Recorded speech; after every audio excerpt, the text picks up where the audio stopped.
They opened a portal in the lab. Now it's not closing. If you're watching this, know one thing: we weren't prepared. What began as a scientific breakthrough spiraled into a nightmare we couldn't contain. We believed we had control over the unknown. We were wrong. I worked in the lab where they opened the portal, and now it won't close. It started like most projects do, with ambition, excitement, and too many unanswered questions. The Helix Research Facility sat deep in the Mojave Desert, hidden beneath layers of reinforced concrete and buried in classified files. I was brought in as a systems analyst, not because I was the best, but because I never asked questions I wasn't paid to. The facility specialized in advanced particle manipulation, specifically something they called interdimensional resonance mapping. In layman's terms, they wanted to peek into other dimensions. The project had a name: Gota Zero. When I first arrived, there was a sense of electricity in the air.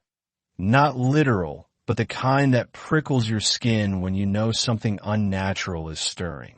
Dr. Lysander, project lead and resident genius, greeted me with a handshake colder than the desert nights.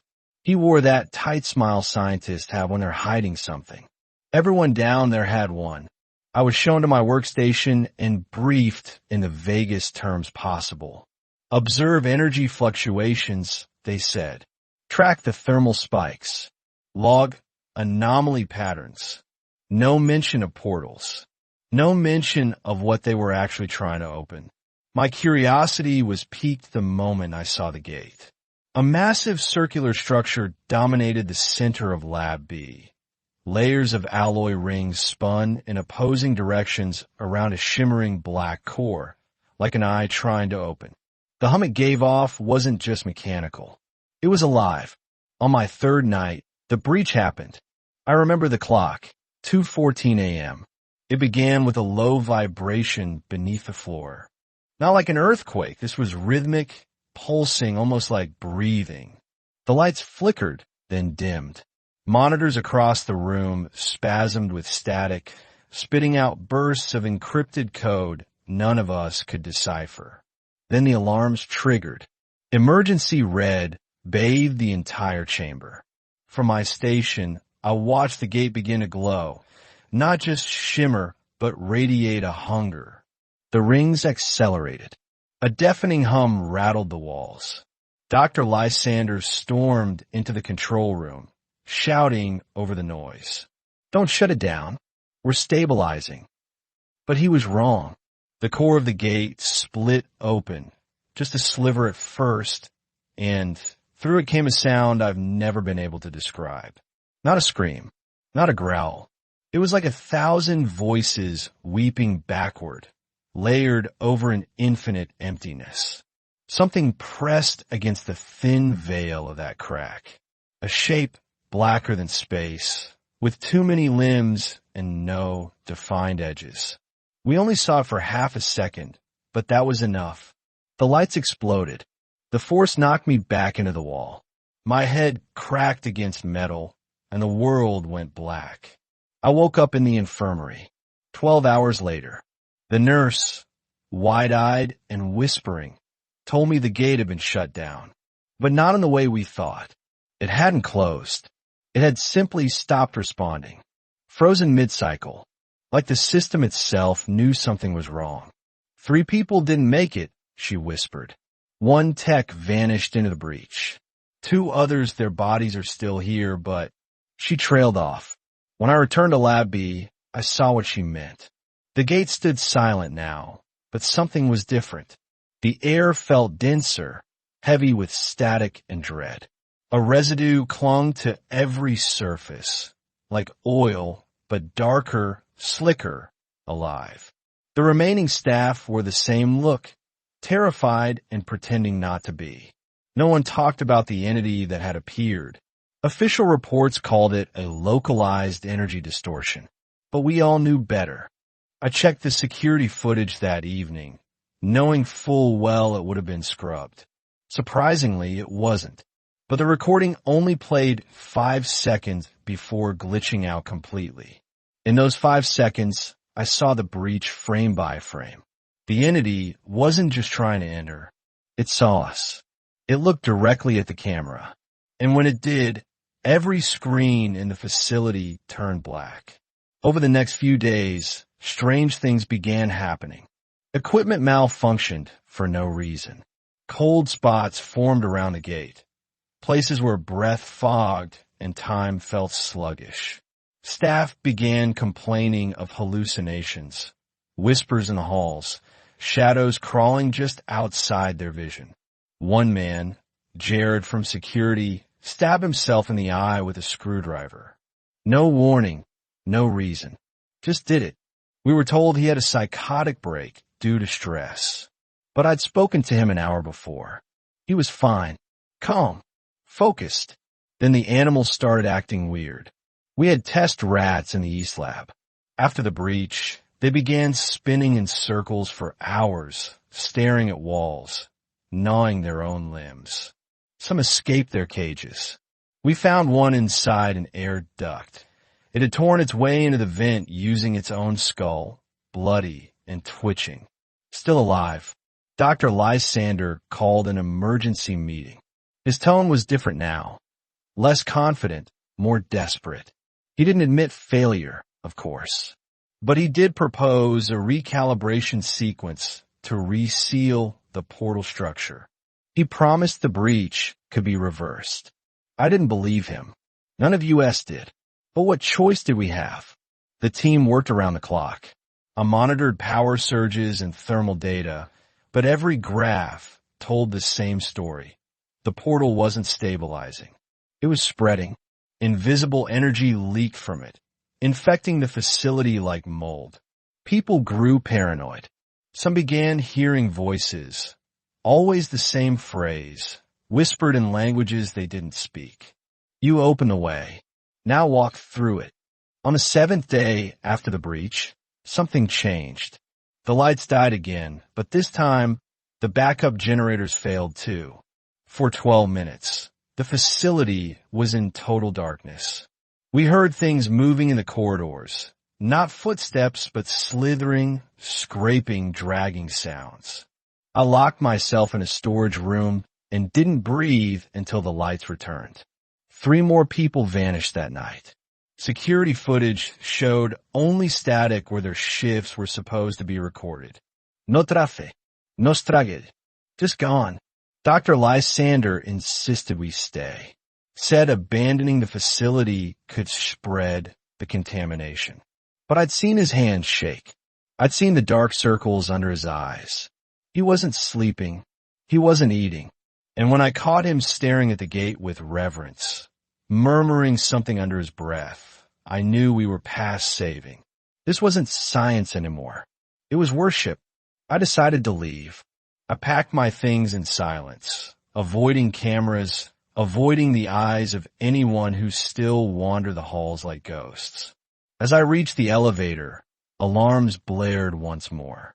Red lights, vibrations, and a new sound from the gate. This time, it wasn't a voice. It was breathing, heavy, labored. Vet. Something was coming through again. And this time, I wasn't sure it wanted to go back. The alarm screamed through the corridors like a banshee, drowning every rational thought I had left. I was halfway to the elevator, my duffel bag clutched tight when the floor rumbled again. Not like before. This wasn't mechanical or seismic. This felt alive. The gate was waking up.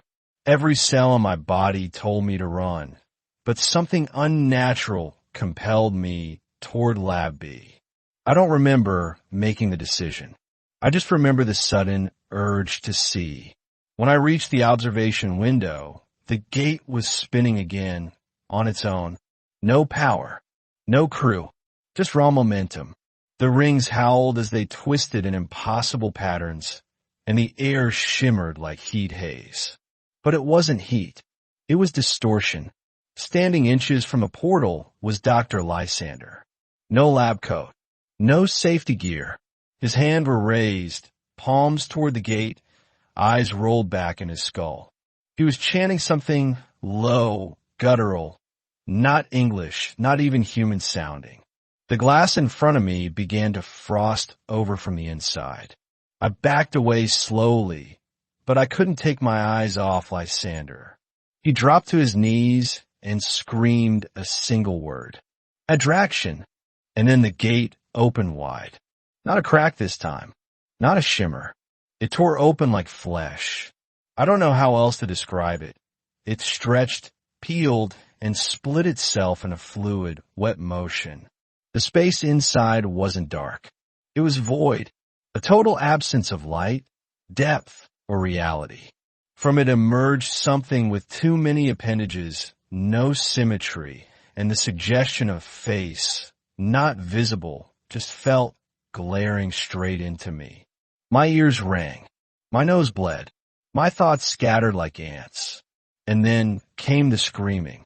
Not from me. Not from Lysander. From the walls. I watched with horror as black veins spread across the metallic surfaces, pulsing like arteries. The structure itself groaned, as if in agony. Panels peeled away. Concrete cracked. The air felt toxic. Breathing became painful, like sucking in tiny glass shards. I turned and ran. Through the halls, past flickering lights, dodging toppled equipment and doors that seemed to breathe. My bag was long gone. I just needed out. But the exits weren't exits anymore.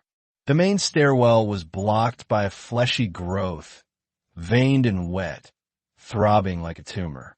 I could hear something moving behind it, something that scraped along metal and clicked when it exhaled. I turned around and sprinted for sublevel 3, the emergency egress tunnel. But as I reached it, I saw Dr. Keller standing just inside the corridor. Her face was pale, blood smeared down her neck, her left eye completely black. She opened her mouth and spoke in my voice. Don't leave. You belong to it now. I slammed the security door shut and locked it. Then I ran blindly into the engineering wing. I found a place to hide, a storage closet behind a server bank. No lights, just the cold hum of dying machines and my own panicked breathing. I stayed there for what felt like hours. Eventually, the alarm stopped. The red lights faded. The facility grew eerily silent, except for one thing. Whispers. Dozens of them. All around me. Coming from the vents, the pipes, the walls. They were saying names. My name. Over and over again. Aaron. Aaron. Aaron. The voices weren't human anymore. They were us, distorted, like someone recorded our last screams and played them backward through a dying radio. When I emerged, the facility looked transformed. Corridors were warped. Doors were missing. Ceilings stretched too high or melted down like wax. It was like the lab had been pulled through a nightmare and barely stitched back together. And the smell, rotting ozone and burnt hair. I crept toward the central hub. That's where all emergency signals were routed. I hoped I could still get a message out. Maybe someone topside hadn't been affected. Maybe the contamination hadn't spread beyond the perimeter. But the hub was empty. Chairs overturned. Blood on the monitors. Claw marks, actual claw marks, scored into the walls. I checked the security feed. Only one camera was still active. Lab B. And what I saw made my stomach twist. The gate was still open, but now the room was crowded. Dozens of figures stood in a circle around it. People from the lab, or what was left of them. Skin hanging loose. Bones cracking with every twitch. Eyes glowing like coal. They weren't alive anymore. They were becoming something else. And in the center stood Dr. Lysander. He was taller now. His limbs longer. His jaw dislocated and twisted into a permanent grin. And he was staring straight at the camera, as if he knew I was watching. I smashed the monitor. My only goal now was to reach the surface. The auxiliary elevator was deep in the East Wing. That meant crossing the old decommission labs. areas no one had touched in years. It felt like walking through a mausoleum. Everything was covered in dust and age. But something was wrong. The walls, they pulsed, as if the building was breathing again. I moved carefully, my flashlight flickering in and out. Then I heard it. Footsteps. Not hurried, not chaotic, just steady, measured, stalking. I ducked behind an overturned cart and held my breath. A figure passed by, tall, gaunt, dragging something behind it. Its arms were too long, its head tilted at a sharp, unnatural angle. It sniffed the air, then spoke, in Dr. Keller's voice again. "Aaron, come see. You're ready now." I stayed silent, unmoving. It paused, then slowly kept walking, dragging what looked like a body bag behind it. Only the bag moved, twitched, scratched at the inside. When it was gone, I bolted. I made it to the elevator. The panel was cracked, but functional. I slammed the override code and waited, breath ragged, every second stretching like eternity. The doors opened, and inside was Jackson, one of the engineers, or what used to be him. Half his skull was missing, and yet his eyes moved. His chest opened like a cabinet, hollow inside. His voice was distorted, like multiple people speaking over one another. "The gate is not a doorway. It's a womb." I screamed and hit the emergency seal button. The doors slammed shut just as he lunged, face smashing against the glass. The elevator ascended, slowly, painfully slowly, floor by floor. The structure shook around me, as if something below was rising. When I reached the top, the hatch wouldn't open at first. It was jammed, rusted shut. I used a fire extinguisher to wedge it free, and then sunlight. My eyes burned. My lungs drank the fresh desert air like it was salvation. I climbed out onto the barren sand and fell to my knees, trembling. But something was wrong.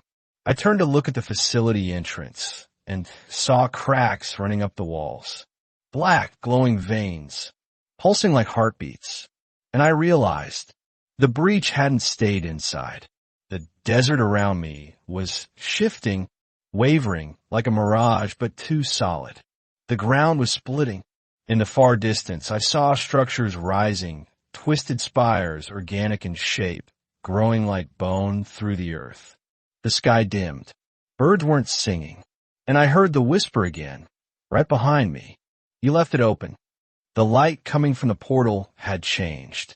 It wasn't just a glow anymore. It was moving, shifting, undulating like a living thing.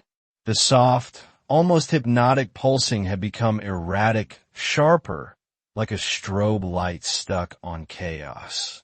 When Dr. Hayes finally dragged me back from the brink of that whispering void, she was shaking.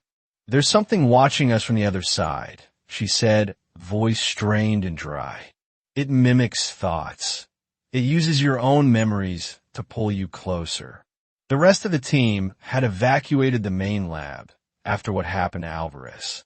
His screams still echoed in my ears, the way his body snapped backward into the rift, leaving only the crushed communicator and a few spatters of blood behind. His voice had been coming through the speakers ever since. Except it wasn't really him. The echoes. We set up in the monitoring wing. 5 of us left. Dr. Hayes, Ian, the systems engineer, Dr. Molinari, neurologist, and myself. And then there was Captain Rhodes, the security head brought in after Alvarez's disappearance. He was ex-military, skeptical of everything, and definitely not prepared for this. Ian rigged a perimeter lockdown, adding EMF dampeners and psychic shielding node from some experimental department no one wanted to talk about. Rhodes rolled his eyes, but I saw his hands trembling under the table. Molinari was losing it. He kept pacing, scribbling nonsense on glass boards.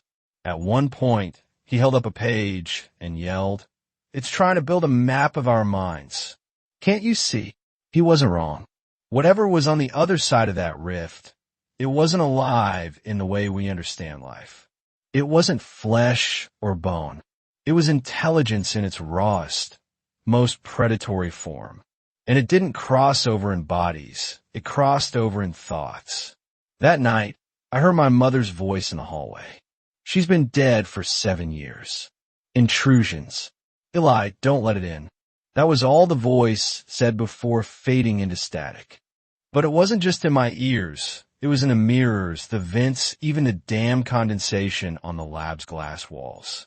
The shape of a face, half-formed, watching me from shadows.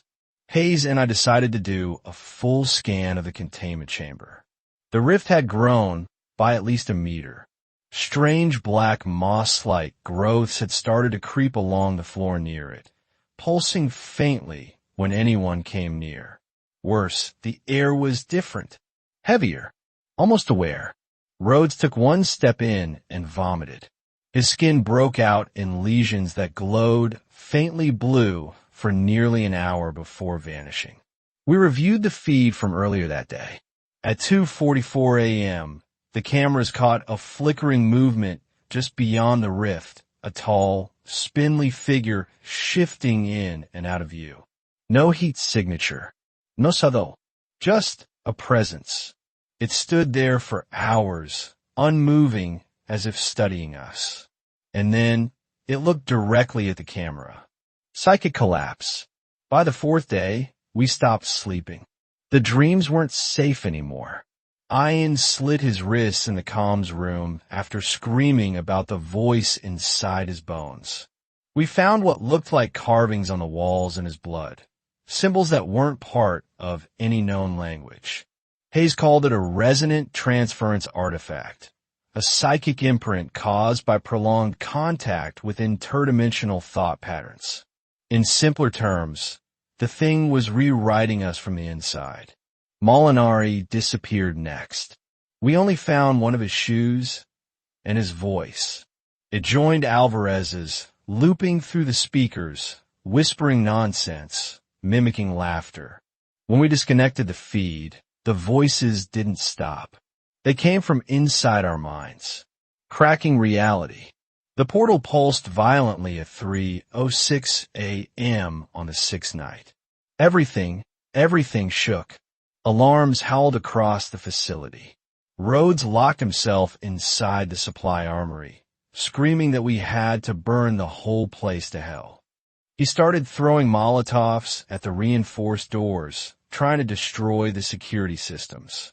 Hayes was frantically recalibrating the quantum dampeners, shouting equations I didn't even recognize. She was bleeding from her ears. And God help me, I saw it. Not the figure, not the moss. I saw the space between time. It was like the universe blinked, and for one horrifying second, the rift wasn't just a hole in space. It was a mouth. And we weren't looking into it. It was looking out at us. I collapsed. When I came to, Hayes had dragged me into the last secure room, the cryo bay. Everything else had failed.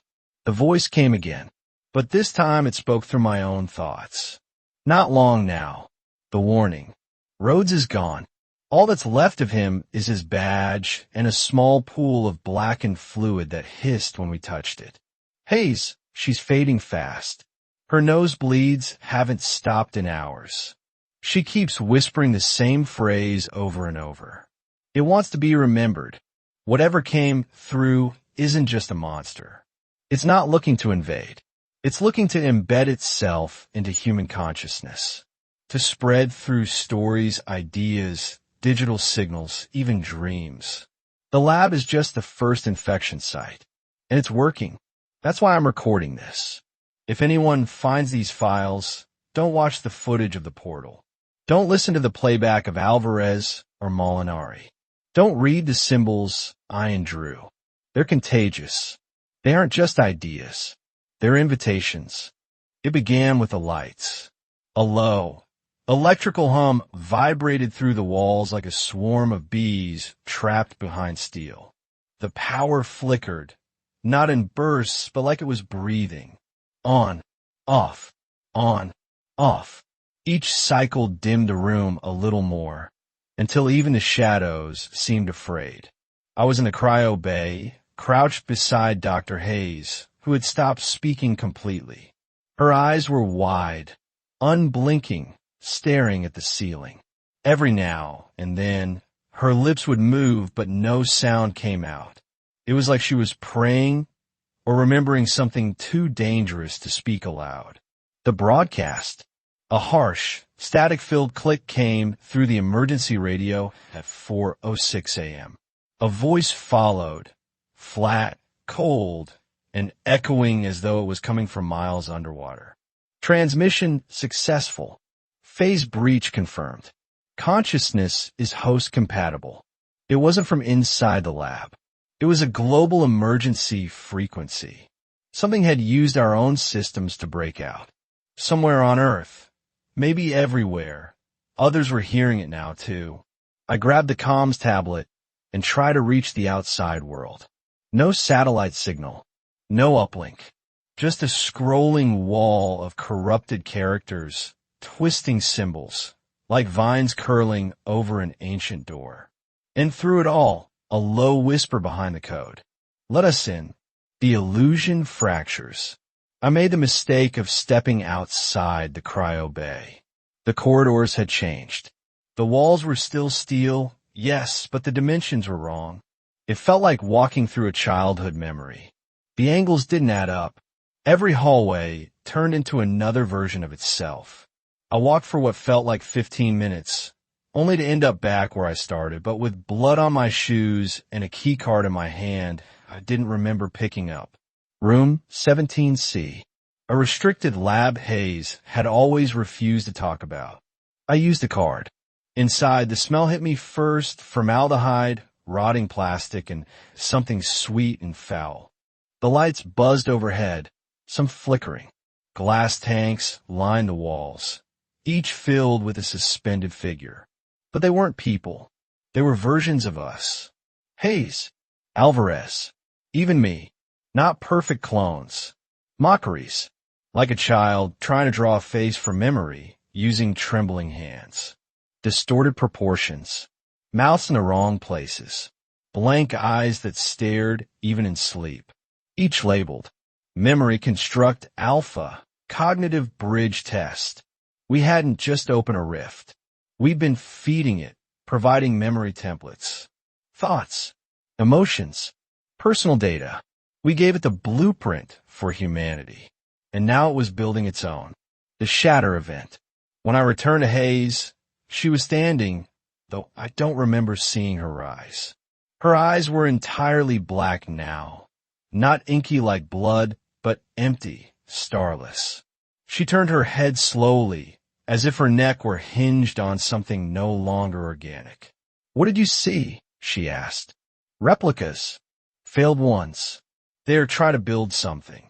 They've already succeeded, she whispered. Then she lifted her hand and revealed the scar. A blackened, spiraling symbol carved into her wrist.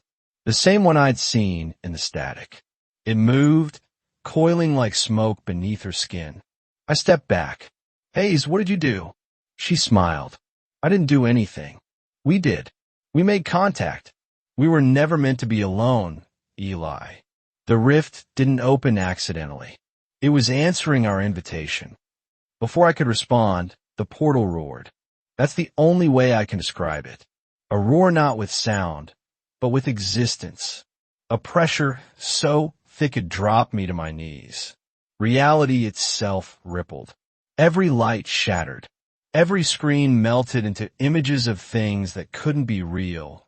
Skies with 2 moons, forests of bone, oceans made of screaming faces. Hayes turned to face the portal. It's time. And she stepped inside. The lab tiers opened. After that, the rift no longer needed a containment chamber. It began seeping through the walls, crawling like a virus. Wherever it touched, reality bent. Walls became fluid. Rooms collapsed into themselves. I watched a hallway stretch infinitely forward, then twist into a spiral of flesh and machine. I ran. I don't remember where. Just away. Rhodes was gone. Hayes was gone. Ian and Molinari were already absorbed. It was just me and the thing that followed.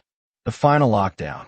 I found the lab's emergency self-destruct failsafe, buried in sublevel -5, hidden behind bioencoded locks and neural pattern scans.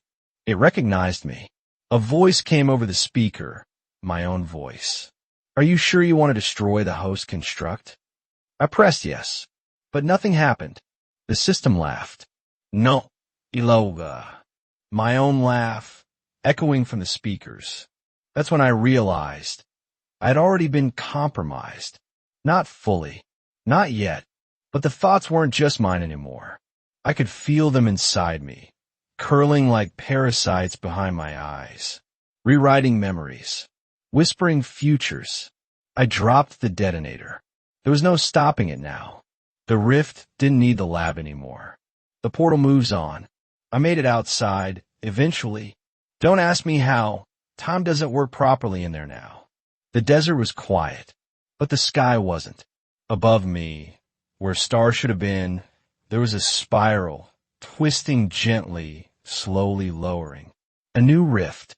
Somewhere out there, others were seeing it too. Not everyone, just those who had watched the footage, who had heard the whispers, who had believed.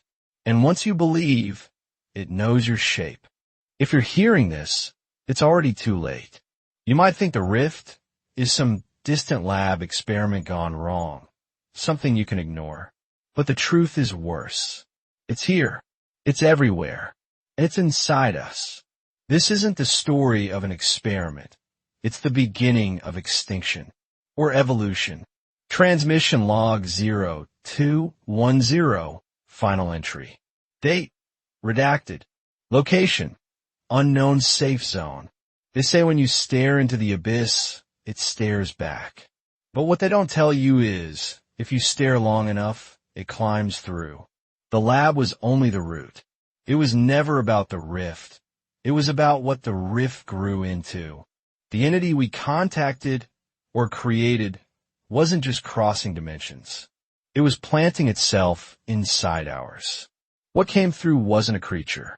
It was an idea, an infectious, sentient idea with one goal, replication. And like all invasive species, it spreads fastest where minds are most open. Social media, memory, dreams, even stories like this one. We didn't just open a door. We gave it a name. And now it's using us to say it louder. 3 weeks after breach, I've been moving from outpost to outpost, watching the world unravel. Cities are collapsing not from war or bombs, but from within. People are hearing the voices. Some freeze. Others scream. Others change. They call it the turning. It starts with disorientation, then intense déjà vu. Then comes the voice. Not audible, not in the ears. In the bones. A pressure behind the eyes that whispers things you've never told anyone. Regrets. Secrets. It knows them. And then you're gone. Not dead. Just gone. Your body might still walk. Might still talk. But it's not you anymore. The broadcast ritual. We found a radio station still transmitting from a tower in Montana. The crew had barricaded themselves inside, broadcasting 24/7 white noise to block the entity's signal. It worked for a while, until the static began whispering back. I met a survivor there, Lucia. She'd been a neuroscientist before the breach. She told me something that still makes my skin crawl. The portal never needed to stay open. It just needed a few minds to stay connected. She showed me a chalk diagram of overlapping neurons and dimensional topology. The mind is a gate, she whispered. Every human brain is a doorway. It just needs the right key. That night, she scratched a spiral in her arm and walked straight into the desert. The next morning, we found the horizon folded in on itself, like the sky had teeth. Signs of a spread.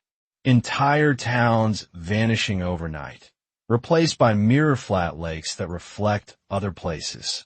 Birds flying in perfect spirals, crashing into invisible ceilings midair. Children drawing things they should not know. Cities made of bone. Faces with no eyes. Forests that hum in untranslatable tones. People convulsing in sleep, muttering, "It sees me," before smiling wide and never blinking again. Whatever came through is terraforming consciousness. We're not watching an invasion. We're watching the birth of a new reality. Personal log, final thoughts. I don't know how much longer I can fight it.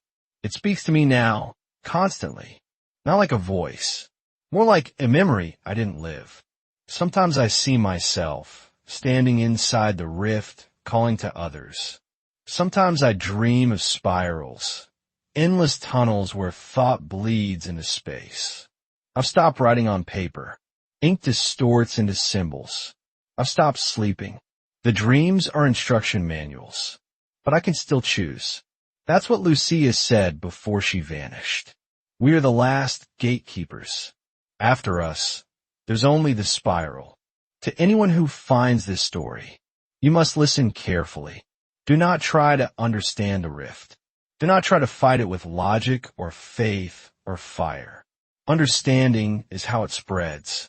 Your thoughts are its soil. Your curiosity is fertilizer. And your fear is the sunlight that helps it grow. If you've made it this far, you've already been seeded. You'll dream of it soon. You'll see the spiral. You'll wake up and wonder why your reflection smiles before you do. And then, eventually, you'll hear it whisper, "We never closed the portal. You just opened your eyes."